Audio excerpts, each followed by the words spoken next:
সকলকে স্বাগতম জানাই আমার YouTube channel Facebook page education hub বিডিতে। আজকের দিনটি হলো 30শে জুন এবং সরকারি চাকরিজীবীদের জীবনের সব থেকে গুরুত্বপূর্ণ একটি দিন। কেন এই দিনটি গুরুত্বপূর্ণ আপনারা সকলে জানেন। এই 1 জুলাই 2026 থেকে কিন্তু নবম পে স্কেল বাস্তবায়ন হতে চলেছে। আজকে অর্থাৎ 30শে জুন অষ্টম পে স্কেলে সরকারি চাকরিজীবীদের কার্যত শেষ কর্মদিবস। তার মানে বুঝতে পেরেছেন, কালকে থেকে আপনারা নবম পে স্কেলের আন্ডারে বর্ধিত বেতন ভাতা পেতে শুরু করবেন। এজন্য আমরা সকলে একযোগে কমেন্ট বক্সে আলহামদুলিল্লাহ লিখবেও। এই 11 বছরের দীর্ঘ দুঃখ দুর্দশার পর নবম পে স্কেল আমরা পেতে চলেছি। সৃষ্টিকর্তাকে ধন্যবাদ না জানিয়ে আমরা কোনোভাবে যেতে পারবো না। অন্য ধর্মাবলম্বীরা যারা রয়েছেন তারাও সৃষ্টিকর্তাকে ধন্যবাদ দিয়ে ভিডিওটি শুরু করতে চাই। ভিডিওটি আজকে খুবই গুরুত্বপূর্ণ। 3টা বিষয় সম্পর্কে আমি আপনাদেরকে জানাবো। সেই 3টি বিষয় কি কি সেটি থাকছে আপনার মোবাইল বা কম্পিউটার স্ক্রিনে। প্রথমে থাকবে সচিব কমিটির চূড়ান্ত সুপারিশ কবে জমা দেবে। দ্বিতীয়ত থাকবে জাতীয় বেতন কমিশন ও সচিব কমিটির সুপারিশের পার্থক্য কি কি থাকছে। একদম শেষ অংশে থাকবে নবম পে স্কেলের গ্যাজেট কবে প্রকাশ হবে এবং জুলাই মাসে কি বার্ষিক ইনক্রিমেন্ট পাওয়া যাবে। এই 3টা গুরুত্বপূর্ণ কোশ্চেনের অ্যান্সার পেয়ে যাবেন এই ভিডিওটি দেখলে। ভিডিওটি টানবেন না, না টেনে একদম শেষ পর্যন্ত দেখলে আপনার সবগুলো কনফিউশন মনে দূর হয়ে যাবে। তাহলে চলুন আমরা সময় নষ্ট না করে ভিডিওর মেন অংশে চলে যাই এবং সর্বশেষ আপডেটগুলো জেনে নিই। আমরা ভিডিও মেন অংশে চলে এসেছি। আমরা মূল ভিডিওতে চলে যাব এবং সকল আপডেটগুলো জেনে নিব। তার আগে আপনাদের সাথে কিছু কথা রয়েছে।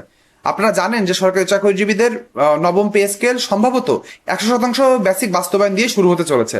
তবুও গ্যাজেট প্রকাশের আগ পর্যন্ত সরকারি চাকরিজীবীরা যে 100% পে স্কেল বাস্তবায়ন চায়, এ দাবি থেকে সরে আসলে চলবে না।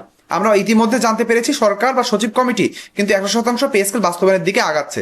কিন্তু আমরা জানি যে সরকারের যে কোনো মুহূর্তে যে কোনো সিদ্ধান্ত কিন্তু বদল হয়ে যেতে পারে। সরকারি চাকরিজীবীরা যে প্রথম ধাপে 100% বাস্তবায়ন চায়, এটা আমাদের সকলকে তুলে ধরতে হবে।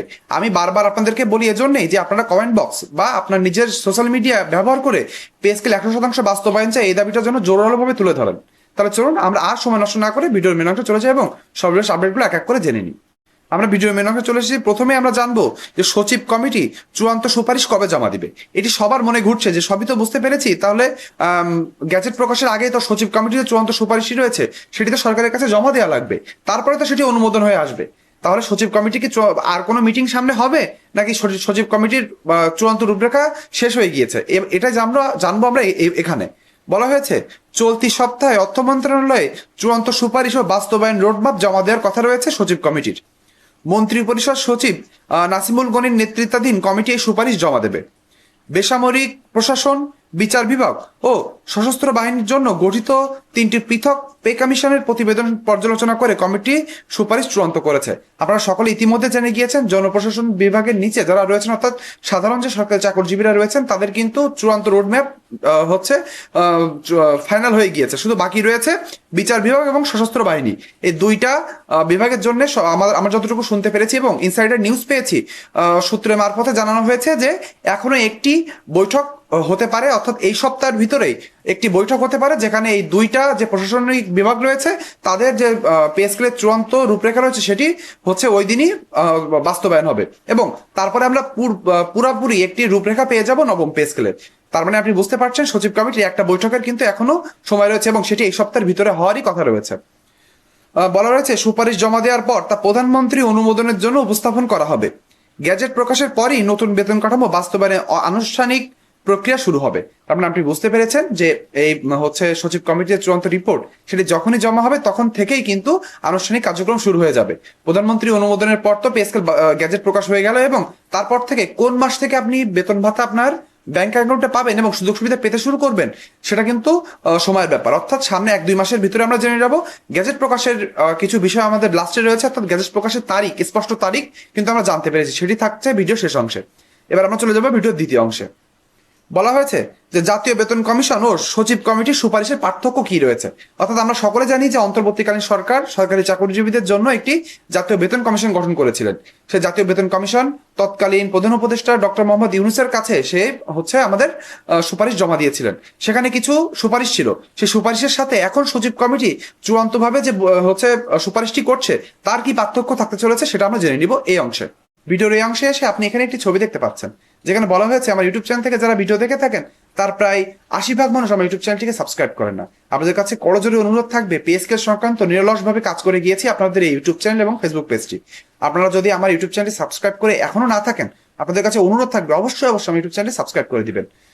তারপরে আরেকটি ছবি দেখতে পাচ্ছেন যেটা আমার ফেসবুক পেজের ফেসবুক পেজ বা ফেসবুক রিলস থেকে যারা ভিডিও দেখে থাকেন তার প্রায় 95% মানুষ আমার এই ফেসবুক পেজটিকে ফলো করেন না। আপনাদের কাছে অনুরোধ থাকবে, পে স্কেল সংক্রান্ত যখনই কোনো নিউজ থাকে সেটি কিন্তু আমি ফেসবুকে শেয়ার করি, এজন্য ফেসবুকটা আপনি ফলো করে দিবেন। বলা হয়েছে জাতীয় বেতন কমিশনের প্রস্তাব বাস্তবায়নের উপযোগী করে চূড়ান্ত রোডম্যাপ বলা হয়েছে সরকারি কর্মকর্তা কর্মচারীদের জন্য একটি নতুন বেতন কাঠামোর প্রস্তাব দিয়েছে জাতীয় বেতন কমিশন। মূল বেতনের 100% সর্বনিম্ন এবং 142% সর্বোচ্চ বৃদ্ধির একটি সুপারিশ জমা দিয়েছিল তারা। মূল বেতনের পাশাপাশি বাড়ি ভাড়া, চিকিৎসা ভাতা, যাতায়াত ভাতা সহ বিভিন্ন ভাতা ও অন্যান্য সুযোগ সুবিধা বৃদ্ধিরও প্রস্তাব সেখানে ছিল। কমিশনের সুপারিশ ছিল একটি নীতিগত ও পূর্ণাঙ্গ বেতন কাঠামোর প্রস্তাব, যা সরাসরি কার্যকর হওয়ার জন্য নয়, অর্থাৎ তাদের একটি প্রস্তাব ছিল, এই প্রস্তাবটা সরকার আমলে নিয়ে সচিব কমিটির মাধ্যমেই কিন্তু এটি চূড়ান্তভাবে রূপরেখা দিবে। এই সচিব কমিটি এখন চূড়ান্তভাবে তাদের রূপরেখা তৈরি করছে। সেখানে আমরা যতটুকু জানতে পেরেছি সচিব কমিটি এখান থেকে কি কি কাটছাট করছে জেনে নিয়ে চলুন একটু। বলা হয়েছে জাতীয় বেতন কমিশনের প্রস্তাব বাস্তবায়নের উপযোগী করে চূড়ান্ত রোডম্যাপ তৈরি করাই কাজ হচ্ছে সচিব কমিটির। আমরা যেটা শুনেছিলাম 100% থেকে 142%, সেখান থেকে কিন্তু কমিয়ে আনা হচ্ছে সচিব কমিটিতে। বলা হয়েছে 1 থেকে 10ম গ্রেডে সর্বোচ্চ 100% বা তার কিছু কম মূল বেতন বৃদ্ধির সুপারিশ করা হয়েছে।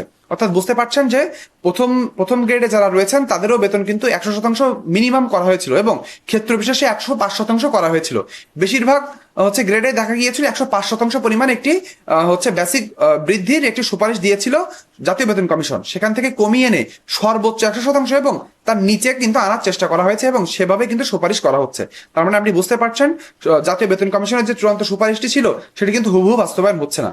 আমরা জানতাম যে 10ম গ্রেডে 100%, 9ম গ্রেডে 105% হারে কিন্তু এভাবেই কিন্তু 105% এবং 100% হারেই কিন্তু বেতন ভাতার প্রস্তাবনা দেওয়া হয়েছিল। সেটি সচিব কমিটিতে এসে কমে সর্বোচ্চ 100% এবং তার নিচে আসতে শুরু করবে, অর্থাৎ 10ম গ্রেডে 100, 9ম গ্রেডে 95, এভাবে কিন্তু ক্রমান্বয়ে একটু কমতে কমতে শুরু করবে, কমতে কমতে যাবে গ্রেড 1 পর্যন্ত। কিন্তু সব থেকে গুরুত্বপূর্ণ যেটি 11 থেকে 20তম গ্রেড, যেখানে সরকারি চাকরিজীবীরা বেশি অবস্থান করছেন, তাদের কি সুযোগ সুবিধা কমানোর কথা বলা হয়েছে সেটা আমরা জেনে নেব এবারে। বলা হয়েছে 11 থেকে 20তম গ্রেডে গড়ে 130% মূল বেতন বৃদ্ধির সুপারিশ করেছে, যাতে নিম্ন আয়ের কর্মচারীরা বেশি সুযোগ সুবিধা পান। আমরা কিন্তু বারবার শুনেছি নবম পে স্কেলটি বৈষম্য দূরীকরণের পে স্কেল। এই বেতন ভাতা সকল বৈষম্যকে দূর করবে। সে বৈষম্যকে দূর করতে হলে সরকারি চাকরিজীবীদের এবং বেশিরভাগ যারা নিম্ন গ্রেডে রয়েছেন তাদের সুযোগ সুবিধা বৃদ্ধি না করলে কিন্তু কোনোভাবেই সম্ভব হবে না। এজন্যই কিন্তু সরকার চেষ্টা করছে যে নিম্নতম গ্রেডের সরকারি চাকরিজীবীদের বেতন একটি ভালো পর্যায়ে বৃদ্ধি করতে পারলে তাদের বৈষম্য একটু হলেও কমানো সম্ভব হবে। সেভাবেই কিন্তু আমাদের সচিব কমিটি কার্যক্রম এগিয়ে নিচ্ছে। তারপরে বলা হয়েছে যে জুলাই থেকে সম্পূর্ণ মূল বেতন একবারে কার্যকর করার পক্ষে মত দিয়েছে সচিব কমিটি, যাতে আইব্যাস প্লাস প্লাসে কারিগরি জটিলতা না হয়। আমরা আগেও বারবার 100 বার বলেছি এই কথাটা যে আইব্যাস প্লাস প্লাসে যখনই আপনি ভেঙে ভেঙে বেসিক দিবেন তখন কিন্তু এটি দেওয়া খুবই কষ্টসাধ্য হয়ে যাবে এবং যে গাণিতিক জটিলতা তৈরি হবে সেখান থেকে দেখা যাবে যে অনেক ভুল হওয়ার সম্ভাবনা রয়েছে এবং পে স্কেলটি বাস্তবায়ন করা পিছিয়ে যেতে পারে। এই জন্য সরকার চেষ্টা করছে যে একটু অতিরিক্ত অর্থ প্রয়োজন হলেও সরকারি চাকরিজীবীদের বেসিক 100% বাস্তবায়ন করতে পারলে তারা মূল্যস্ফীতির সাথে একটু মোকাবেলা করতে পারবে। অন্যদিকে সরকারের তহবিল থেকে একটু বেশি অর্থ গেলেও দেখা যাবে যে সরকারি চাকরিজীবীদের উন্নয়নে কাজ আসবে এই নবম পে স্কেলটি। এই জন্য কিন্তু শেষমেশ আমাদের সচিব কমিটি 2 ধাপে পে স্কেল বাস্তবায়নের দিকে যাচ্ছে। তবুও সরকারি চাকরিজীবীরা পে স্কেল 100% বাস্তবায়নের যে দাবি আছে সেখান থেকে সরে আসবেন না। সরে আসলে কিন্তু আমাদেরই লস। এজন্য আমরা সবাই একযোগে একভাবেই লিখবো কমেন্ট বক্সে যে 100% পে স্কেল বাস্তবায়ন চাই। এবার আমরা চলে আসবো যে তারপরে আর কি বলা হয়েছে। বলা হয়েছে সামগ্রিকভাবে 2 ধাপে পে স্কেল বাস্তবায়নের সুপারিশ এসেছে, যাতে প্রথম ধাপে মূল বেতন কার্যকর করা হবে এবং পরবর্তী ধাপে ভাতা সহ অন্যান্য সুযোগ সুবিধা সমন্বয় করা হবে। একদম শেষ অংশে চূড়ান্ত সিদ্ধান্ত প্রধানমন্ত্রীর অনুমোদনের উপর নির্ভর করে এবং অনুমোদনের পর অর্থ মন্ত্রণালয় গ্যাজেট প্রকাশ করবে। আপনারা জানেন যে সচিব কমিটি যে কার্যক্রমটি শেষ করে যে চূড়ান্ত সুপারিশটি করবে সেখানে কিন্তু আমরা প্রধানমন্ত্রীর অনুমোদন পাবোই, কারণ প্রধানমন্ত্রী কিন্তু অলরেডি গ্রিন সিগন্যাল দিয়ে দিয়েছে নবম পে স্কেলটি ধাপে ধাপে বাস্তবায়নের জন্য। আশা করি খুব তাড়াতাড়ি সরকারি চাকরিজীবীদের দীর্ঘ প্রতীক্ষিত নবম পে স্কেলটি তাদের কাছে আসতে শুরু করবে। আমরা ভিডিওর শেষ অংশে চলে আসবো। সেখানে বলা হয়েছে যে 2টা কোশ্চেনের অ্যান্সার একবারে জানবো। সেটি হলো নবম পে স্কেলের গ্যাজেট কবে প্রকাশ পেতে পারে এবং জুলাই মাসে কি বার্ষিক ইনক্রিমেন্ট আপনি পাবেন। এই 2টা গুরুত্বপূর্ণ কোশ্চেন বারবার আমার এই কমেন্ট বক্সে এসেছে যে ভাই গ্যাজেট প্রকাশের তারিখটা বলেন এবং আমাদের যে প্রত্যেক জুলাইতে আমরা যে বার্ষিক ইনক্রিমেন্ট পাই 5% হারে, সেটি কি আমরা এবার পাবো। সে নিয়ে থাকছে আজকের এই শেষ অংশের ভিডিওটি। বলা হয়েছে সচিব কমিটি চলতি সপ্তাহে চূড়ান্ত সুপারিশ অর্থ মন্ত্রণালয়ে জমা দিতে পারে। সুপারিশ পাওয়ার পর প্রধানমন্ত্রী অনুমোদনের জন্য উপস্থাপন করা হবে। প্রধানমন্ত্রী অনুমোদন মিললে জুলাইয়ের মাঝামাঝি সম্ভাব্য 15 থেকে 20 জুলাই নবম পে স্কেলে গ্যাজেট প্রকাশ হতে পারে। তার মানে আপনারা যেটা শুনতে চেয়েছিলেন বারবার, সেটি হলো এটি। স্পষ্ট করে অর্থ মন্ত্রণালয়ের সূত্র থেকে জানিয়ে দেওয়া হয়েছে, জুলাই মাসের মধ্যভাগ বা তার পরের সপ্তাহ অর্থাৎ 15 থেকে 22 তারিখের ভিতরে কিন্তু আপনি গ্যাজেট প্রকাশের সম্ভাবনা সব থেকে বেশি। আর একবার কমেন্ট বক্সে আলহামদুলিল্লাহ লিখতে বলবো, কারণ আমরা জানি সরকারি চাকরিজীবী যে কত অর্থ কষ্টে রয়েছেন, সেখান থেকে নবম পে স্কেলটা তাদেরকে একটু বের করে আনতে পারে। এজন্য কমেন্ট বক্সে সবাই আলহামদুলিল্লাহ লিখতে ভুলবেন না। এবার আমরা চলে আসবো গ্যাজেট প্রকাশের পরই নতুন বেতন কাঠামো আনুষ্ঠানিক কার্যকর হবে, যেটা আমরা সকলে জেনে গিয়েছি। গ্যাজেট প্রকাশ না হওয়া পর্যন্ত সরকারি চাকরিজীবীদের কপালে একটু ভাঁজ থেকেই যাচ্ছে। এবার সব থেকে গুরুত্বপূর্ণ অংশ, সেটি হলো জুলাই মাসে কি বার্ষিক ইনক্রিমেন্ট পাওয়া যাবে। বলা হয়েছে সরকারি চাকরিজীবীরা প্রতি বছর 5% হারে বার্ষিক ইনক্রিমেন্ট পেয়ে থাকেন। বার্ষিক ইনক্রিমেন্টের ব্যবস্থা বহাল থাকবে এবং এটি জুলাই মাসেই কার্যকর হবে। তার মানে বারবার কিন্তু অনেকে কোশ্চেন করেছেন যে ভাই, পে স্কেল তো বাস্তবায়ন হচ্ছে, আমরা জানি যে আমাদের বিশেষ প্রণোদনা বা মর্গ ভাতা কেটে যাচ্ছে, তাহলে আমরা কি বার্ষিক ইনক্রিমেন্টটি পাবো, যেটা আমরা 5% হারে পেয়ে থাকি প্রত্যেক বছর বছর? হ্যাঁ, বার্ষিক ইনক্রিমেন্ট অবশ্যই পাবেন। যেহেতু আপনার প্রত্যেক বছর বছর অর্থাৎ আপনার নবম পে স্কেলটি গ্যাজেট আকারে প্রকাশ হওয়ার আগ পর্যন্ত সকল সুযোগ সুবিধা বহাল থাকবে, এই জন্য ইনক্রিমেন্ট আপনি অবশ্যই পাবেন। কিন্তু দেখা যাবে যে 5% ইনক্রিমেন্ট হবে নাকি নতুন ইনক্রিমেন্ট হার যেটি আসতে চলেছে সেটি বহাল থাকবে, বা সেটি এই জুলাই মাসে বহাল থাকবে, সেটি একটা বিষয় রয়েছে। এখন সর্বশেষ আমাদের নিউজ অনুযায়ী অর্থাৎ জুন মাস যখনই শেষ হয়ে যাবে, সেই জুন মাসের পর যে বেতনটি বেসিকটি রয়েছে তার 5% ইনক্রিমেন্ট যোগ হয়ে কিন্তু পরের অর্থ বছরে আপনার আইব্যাস প্লাস প্লাসে অলরেডি যোগ হয়ে যাবে। এজন্য আমরা ধরবো অবশ্যই আপনার ইনক্রিমেন্ট যোগ হবে আপনার বেসিকের সাথে। নতুন পে স্কেলে ইনক্রিমেন্টের হার 5% থাকবে নাকি এর চেয়ে বেশি হবে, এই বিষয়ে এখনো চূড়ান্ত সিদ্ধান্ত পাওয়া যায়নি। আমরা কিন্তু বারবার শুনেছি যে আমাদের দেখা যায় দেশের সার্বিক যে মূল্যস্ফীতি থাকে এবং প্রত্যেক বছর বছর যে মুদ্রাস্ফীতি বেড়ে যায়, সেটা দেখা যায় 7 থেকে 8%, 10% বেড়ে যায়। সেজন্য এই 5% হারে বার্ষিক ইনক্রিমেন্ট না দিয়ে প্রত্যেক বছর হচ্ছে স্বয়ংক্রিয়ভাবে যতটুকু বার্ষিক হচ্ছে মুদ্রাস্ফীতি হবে ততটুকু ইনক্রিমেন্ট যদি দেওয়া যায়, তাহলে আমি মনে করি সব থেকে ভালো হবে। আপনি যদি আমার সাথে একমত হয়ে থাকেন অবশ্যই কমেন্ট বক্সে লিখে জানাবেন। বলা হয়েছে যে ইনক্রিমেন্ট চূড়ান্ত হার, নিয়ম ও নতুন বেতন কাঠামোর সঙ্গে সমন্বয় গ্যাজেট প্রকাশের পরেই নিশ্চিতভাবে জানা যাবে। অর্থাৎ ইনক্রিমেন্ট থাকবে কিনা বা কত হারে হবে তা গ্যাজেট প্রকাশের পরে স্পষ্ট হবে। কিন্তু তার আগে আমরা এটুকু স্পষ্ট হয়ে গিয়েছি যে নবম পে স্কেলে আপনার বার্ষিক ইনক্রিমেন্ট আপনি পাবেন।